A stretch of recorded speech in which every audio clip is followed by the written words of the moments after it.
Michigan Snow Forecast Gold Standard here on Facebook.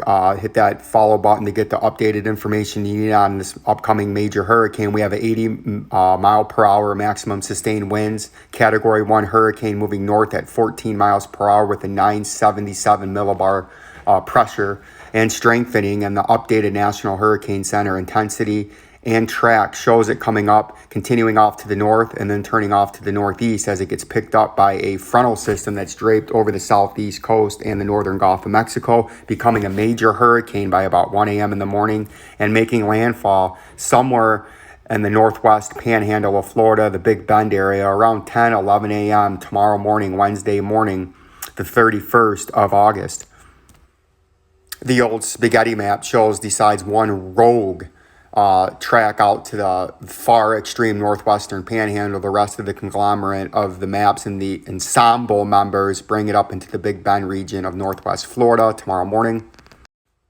Looking at the updated storm surge, which is often one of the most deadliest or the deadliest part of a hurricane, is the storm surge, which is the ocean water coming onshore in the coastal areas, and especially those that are east of the center of circulation, east of the eye wall, and to the southeast of the eye wall, you get a southwest wind, and that pushes the ocean water. And took this snapshot of a potential landfall where the center of circulation or the eye of the hurricane makes landfall, and this shows you why the storm surge, to illustrate it a little bit better for you, to the east and to the southeast of the eye wall, why you get the worst of the storm surge and coastal flooding, because the farther away to the east and to the southeast you are from the center of circulation or the eye wall, you get winds coming out of the south and southwest.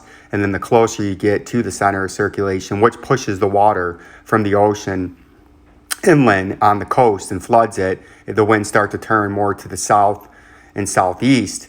And then as you get to the western flank of the eye wall, the winds start to come out of the north and northwest, pushing the ocean water back out over the ocean away from land, protecting the coastal areas. We're looking at a maximum storm surge of 8 to 12 feet.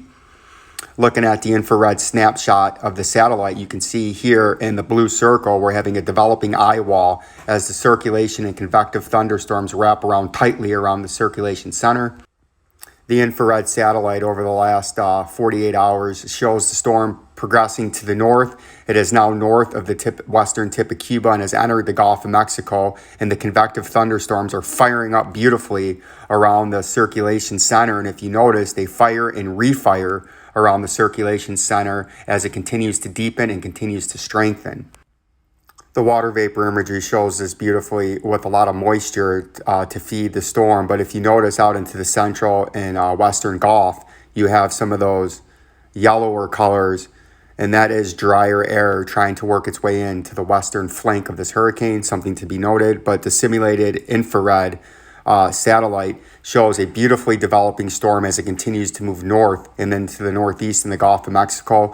The convective thunderstorms continue to wrap around tightly around the hurricane core or the eye wall of the hurricane, forming a small yet compact but well-organized eye wall as it makes landfall in the northwestern panhandle of Florida somewhere tomorrow morning. And this is a classic-looking hurricane with a classic inflow and outflow band. The storm looks pretty healthy as it makes landfall and is continuing to strengthen with an eye wall that has refiring thunderstorms around the center of this major hurricane, possibly by landfall. And then looking at the composite reflectivity shows where the deep thunderstorms are around a tightly compact inner eye wall. And on the northeast side of the eye wall is where the strongest winds will be. The northwest side, it's slightly less windy and offshore winds. But on the east and the southeast side of the center of the eye wall is where the coastal and storm surge will be the most problematic and most catastrophic.